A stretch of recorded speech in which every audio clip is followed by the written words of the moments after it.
Good afternoon and welcome to Bea 37. I'm your host, Marcia Jews, and I am very excited that we have Shemekka Ebony here. How are you? Wonderful. Thank you so much for having me. How are you? Wonderful, still standing, girl. That's a So, blessing. yeah, so congratulations on your award. Tell us a little bit about yourself and how you got to a place where you're doing such fabulous things that you got a great award this weekend. Yes, so I'm excited to hold space to be a panelist here at Baya this year. It's very meaningful for me because I remember not too many years ago being a teenager, being brought from high school to these conferences to be inspired, to have experiences in STEM, and to be able to work in the human-based sciences to bring compassion, bring equity and opportunity to so many people that look like me in community. I am very honored to be a part of a panel to really amplify the importance of personal development and being successful in this work that we're doing. And that's really important because too often we get sidetracked, right? And we don't really get to see the forest for the trees. Exactly. And so when we sit down and we start talking about I heard that equity, and we're in the times are equity and inclusion. How does that look? What does that look like for you and what you're doing? I love it. Thank you so much for that question, Marcia. Through the framework of equity and inclusion, we help organizations and institutions really put that to practice.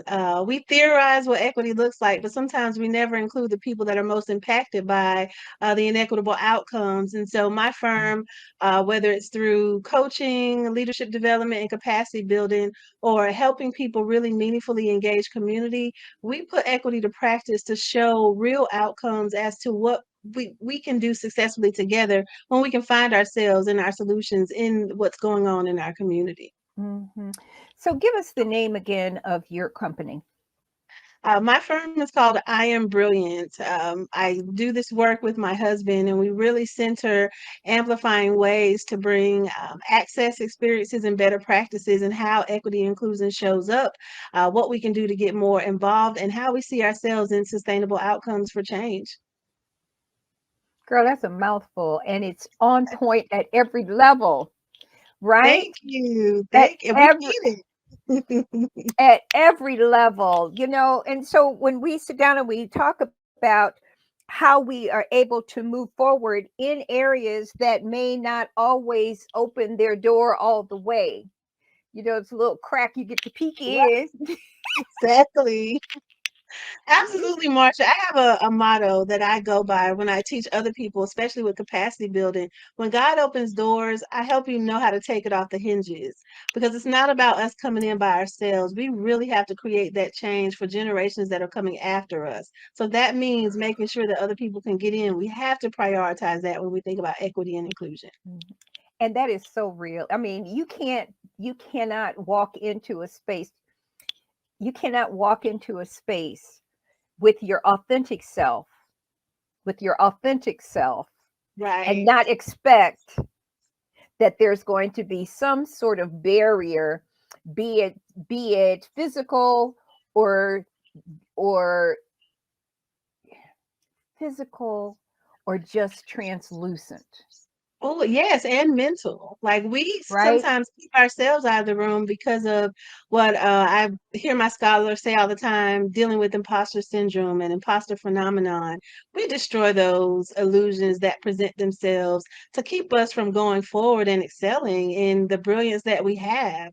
And so we take the time to help build capacity as a leadership coach with clients to help them see themselves leading now, not when they get their degree, when they get that next appointment in their career, but how are you leading now and how are you showing up authentically now? Because those are the key pieces that we need, not only as an individual, but as team members too, to build capacity on a team. And see, here's the key that really takes me out is that too often it's too many people that we do know that don't understand what their job is supposed to be. That Right. that you you do have an assignment, right? They gave you the assignment before you said yes. Did, Right. did you write it down? And did you write it in several places so you wouldn't forget? Absolutely.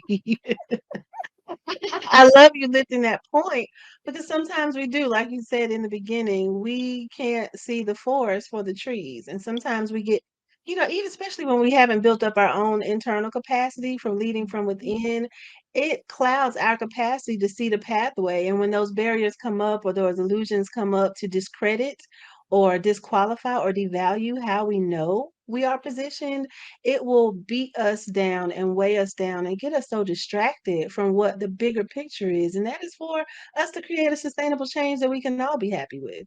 That we can all be happy with, but it also must start within. And you can't have so much scar tissue that you can't deal with what's happening Right. We within. have to heal. We have to heal.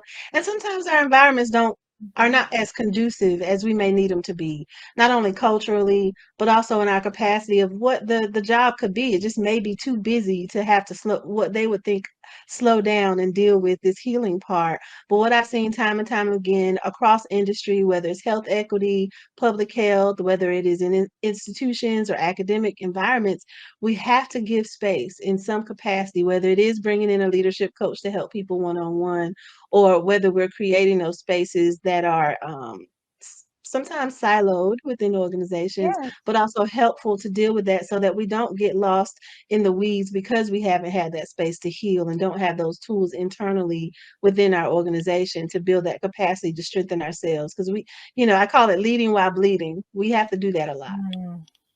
Girl, that sounds like a logo. Well, we don't want to. No, but it's It's but but misinterpreted. but it's real, leading while bleeding, because you're going through so much. And we don't talk enough about the trauma that we experience. We don't talk about the little innuendos that are dropped, little, I call them little lugs, right? You go and drop that lug and expect me to pick it up and examine it, Like that's your job. right? Not at all. These microaggressions I often see happen within the workplace. I've done a lot of policy work around protective measures around race equity when it comes to the Crown Act within the workplace and making sure protective measures of policy are there so that we don't have to find ourselves subverting our condition through someone judging us based on how our hair is as far as our performance. And so when those slugs, as you name them, start showing up, we have to, create our own empowerment to say that it's not okay. And in some states, there's protective measures that will back you up legally. And when it's not, then we can create those initiatives in our own workplace by looking at the grooming policies to make sure those microaggressions and the language that is racially biased is not hindering us from being able to show our up in Mm. our full selves in the workplace too. The language that is what biased? Racially biased in the Racially grooming policy. racially biased in the grooming policy. So let's get back to the grooming policy. I don't know what that is. Please help me. Share with me what that is. Yes. So back in probably now it's been about 20 since 2020, the Human Rights Commission out of New York implemented the Crown Act as a protective measure to protect you, whatever position you work in within the state, to really protect you against racial discrimination in the form of hair discrimination. Mhm. So when you look at antiquated grooming policies in the workplace, it may have language around your hair not being unkept or unruly or dirty, or there may be other triggering words in that language that because of need, we may have Mhm. bypassed that when we were going through because we needed that position. So we just said yes to anything. And it's like Mhm. now we're seeing how inequitable it is because people can come up to you now and say, oh, well, I liked your hair better when it looked like XYZ. Or how Mm. many times have we been in the workplace and say someone may make us the teacher of all Black culture to say, well, I thought your hair was just straight yesterday, or I thought it was just curly. That's racial Mm. discrimination when it comes to you judging my qualifications as an employee. ye. And so we have got behind communities across the country to address that, to help not only people like everyday people to find ways to change their grooming policies at work, but also raise these conversations to say, hey, this seems a little bit inequitable, and this grooming policy that I agreed to 20 years ago seems a little antiquated, and here's some suggestive language to make it Mm, more empowering and equitable, so that other people coming into this position after me won't feel judged or have to have this extra weight. We found in our research that people are having health disparities and health inequity because they're concerned about how they have to show up. right. They're spending all this money on getting their hair done a certain way to fit into a culture, and then it's also impacting alopecia, the stress, all these Mhm, things that are impacting our health, that's driven by racial discrimination in our workplace mhm. policies. And that's really strong. We don't want to deal with the reality, and far too many of us are having to deal with it in that space. And I think it's because sometimes when you get a lot of information about something where it used to be kind of tucked away, but now we're saying it out loud, and folks don't know what to do because they're so confused. They don't know if they want to step left or step right or just back up Yeah, because because it's real, right? And we should be yes, able to show up as ourselves and do our right. job and go on about our business. And we Mind shouldn't our have to be business. impact. Mind your own business, right? Yes, Right? And it's absolutely. it's Absolutely, because we can do the job. It has nothing to do with how the hair grows out of our head. Nothing. at It's all, magical, I know, at but it's all. often misunderstood. It and I had somebody that I was talking to not too terribly long ago, and one of the things that she said to me was, I don't understand why Black people make it a big deal if we have to sit behind them and their hair's big, right? So you're obstructing their vision, right? And so while it seems light and airy and silly, it's it's disrespectful. Absolutely. It's disrespectful. Absolutely. And they're triggers on a lot of different levels. Now, and some of those triggers come out in ways that can't be caught and brought back. Absolutely. Absolutely. So when you have environments like here at Baya where people have this chance to be empowered and their motivation is renewed, we have a space and a platform that if you didn't know that you had protective measures, now you do. Now what can you do to make your workplace environment better and Yes. can be a contributor of that change? And I would say not all I don't want to use the word ignorant questions, but they're Mhm. not malicious all the time. It's just sometimes a teachable moment that we get to choose. We have a right to choose because we don't have to teach while we're bleeding and we don't have to teach while we have been traumatized. That's not our role. But if we feel in our heart to take on that teachable moment, there is an opportunity for people to learn how to treat you. Mhm. Well, and you know when somebody is either right or wrong and how they Yes. speak with you. You already know it's the tone of their voice, it's the Hmm. elevation, the crescendo that comes up, and it's all of those things, and we know it, we see it, and we've seen it. And as old as I am, you see this white hair. I Beautiful too. Thank you. But girl, this is, you sitting here talking about something. I'm the same age of the year I graduated. So of high school. So, you sitting here saying, and look at, there's not much you can say because Mm. of there used to be a song back in the day. I don't know if you were around then. It was like heard it all before. Yeah, we remixed it a few times. Right. Right. That should be like a song or something whenever you get into a thing that you start singing it, have a little tune that we could pop it off to people. But so Absolutely. right? So but the year is 2023. It's 2023. Where should we be by 2024? What should we be doing as women of color, as people of color, in all of these wonderful spaces? What's the next chess move? Next chess move is owning who you are. Mm, And if you're in spaces that don't know how to value you, bring your value with you and illuminate your brilliance. What we do is really try to help people find what they're passionate about, which is what brilliance is connected to. Like, what is that thing that ignites your fire? And find a way to turn that back on, get the dust out. Doubt, fear may have had you dim your light, but illuminate and shine. And mm, I am confident that if we can really activate ourselves and turn on our light and create that change we want to see by just showing mm, up fully in what we're passionate about, we can create sustainable change year after year. But the first thing is leading from within and checking ourselves and making sure that we know how valuable we are to ourselves, even in mm. addition to how valuable we are to our companies. And the thing that is really amazing to me is that too often we don't value ourselves and value our hearts because our Mm, hearts are impacted, right? Our hearts are yeah. impacted. And we have to really be realistic about what we're going through. In looking at, the long game, the long game. And we have all these young girls and boys coming up. They're in middle school. They're starting to make these changes and, figuring out where they're supposed to be and how they're supposed to be. What would you say are three things, or however many, for that should be said to those parents in getting these young people ready to deal with the real world in getting Mm. right?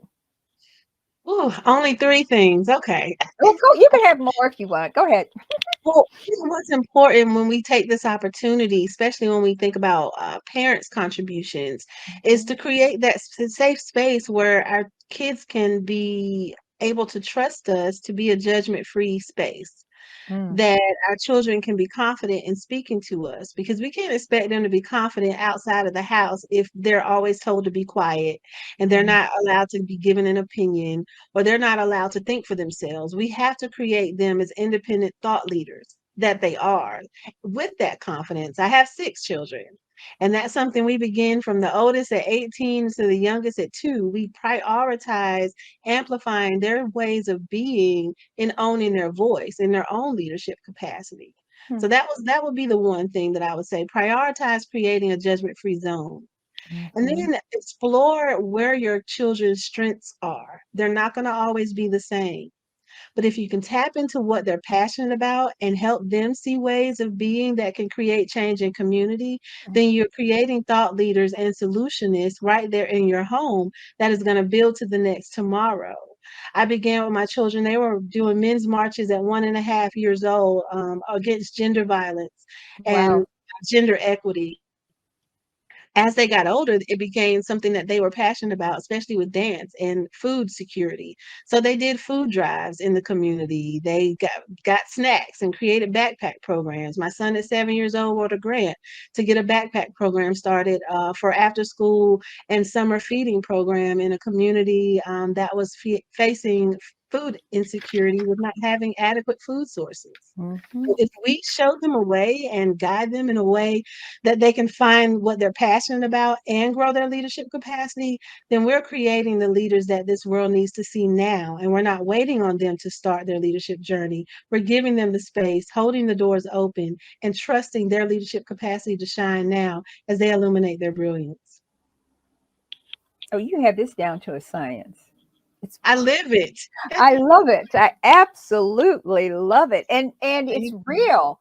We have to Yeah. really rethink and restructure and reassess what we're doing in that home and how these children are going to do what's that takeaway and what we need to make certain that they're taking away all the right information. Yes. And for me having I have 4 males, African American males. That's something that I have to exhale and breathe and trust God every day, letting them go out of the house, let alone letting them go to school. And though I see them as cuddly, lovable, nice, strong, gentle men, the communities that they're going to be interacting with are going to be threatened just out of the essence of their skin color. So I Mhm. had to be intentional of creating ways that they can find their own leadership identity and be comfortable with it and be okay with reintroducing themselves in rooms that don't really know who they are or may be afraid of them before they get to show them who they really are. That is a powerful statement, to reintroduce themselves,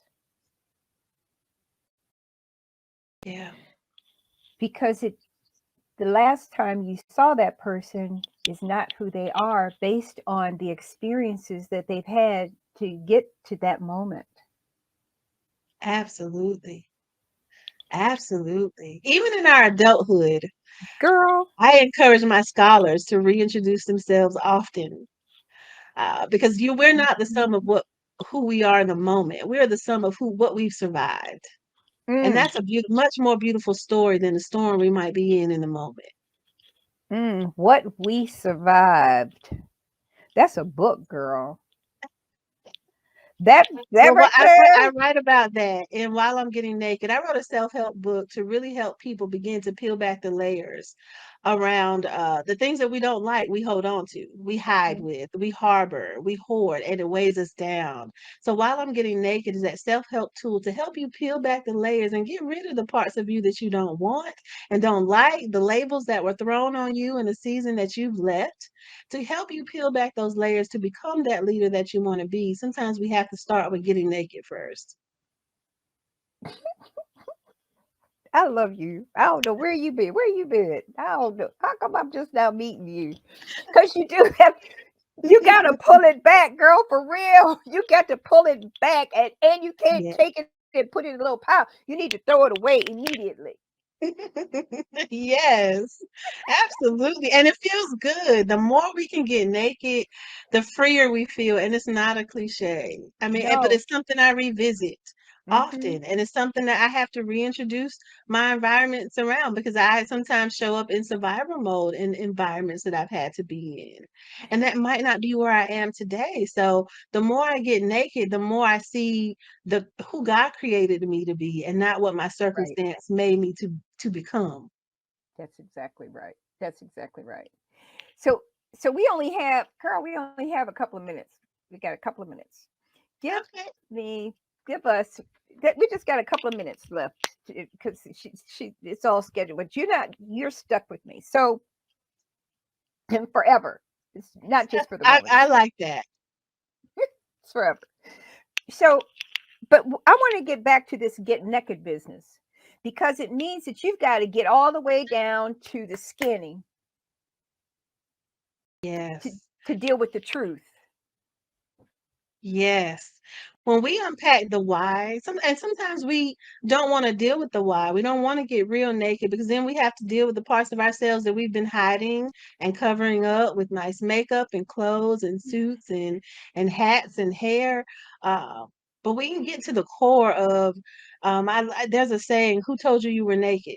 Mm, So that's a phase of I'm coming out to have to also once naked and not ashamed. This book is broken up into three parts, and so it's kind of like the first part is I'm coming out. I'm coming into the reality that I have not been naked with myself, and mm-hmm. here's some steps. It's my anecdotes. It's the things I've survived personally, and then also it comes in a way that helps people journal while they're reading these. So they're not Uh-huh. just reading my story. There's journal prompts to help you get to your root too. It's about naming labels and write down all these things people call you and which ones are you answering to.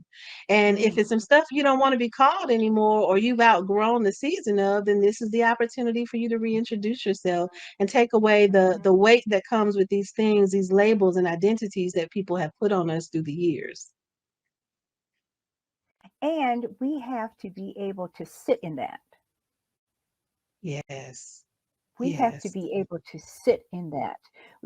And it gets uncomfortable. You know, the chair's too small or too low, it's too this, it's too that. We don't want to deal with that truth. And that truth is what we need to give us that peace to be able to move on.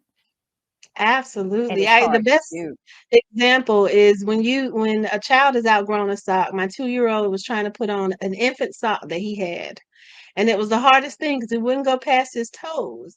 And the revelation I got out of that is that Mm, how many times are we trying to put on things that are too small for us? It felt good. People liked us. right. They gave us accolades when we were wearing it, when we were having that title, when we were holding on to it. But it's too small. We've outgrown it, but we won't let it go because this is what validates us. But sometimes when we outgrow something, we have to be comfortable of the unknown, of not knowing what the new sock may feel like. But know that that's something we got to put on, and that's something that comes with a whole new opportunity for us to reimagine who we're becoming. And we still let that jacket sit in that doggone closet that you know when you put it on, you can't zip that sucker up. You know you can't. It ain't go. You can't do that. You can't button it. You can't put no loop over it because it ain't gonna work. It just Yes. not working, right? Memorialize it and let it go. And Memorialize it and make room for something new. We can't get the things that we want because we won't let go of the things we don't want. My husband gives an example mm, really quick. The song that we don't like, it could be any song that we don't like. We can remember every word of it. We will quote it. I hate that song, but we can sing along because we've learned to love and remember things that we hate. And so when it yes, comes for something new to come in, there's no room for it. We haven't made any space because we haven't gotten rid of the things that don't serve us anymore. that's powerful. That's powerful. So, Shamika Ebony, let me say this to you. You can't run away. So we still have more to talk about. We're going to have to go and let the next person come in. But this has been a very powerful conversation, and it's one that we all have to address. And you're going to be speaking this weekend here.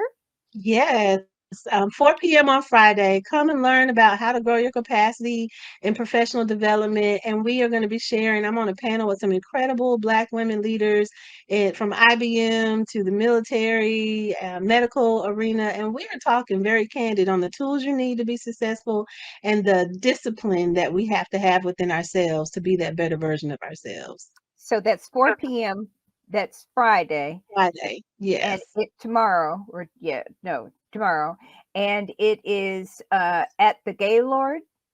Yes. Okay. So we're going to make sure that we get the word out to make certain that people get to see this. But thank you so much. You're going to somehow we're going to be able to reconnect. Uh, My pleasure. I would love to. Thank you so much. That was a brilliant talk. We're going to have more time the next time. Absolutely. Thank you so much for your time. And if anyone wants to learn more about the services we offer, you can check out iambrilliant.org or shemekkaebony.com. IamBrilliant.org. Yes. Okay. And I am Shemekka. Yes. Shemekkaebony.com. Okay. All right. We're going to keep this. Thank you so much. Appreciate meeting you and appreciate all that you're doing. Keep up the Thank great you for work. your time. It was All great right. to connect with you, Marcia. Yes. And it's not Bye. over. Okay. Bye bye. Thank you. See you on the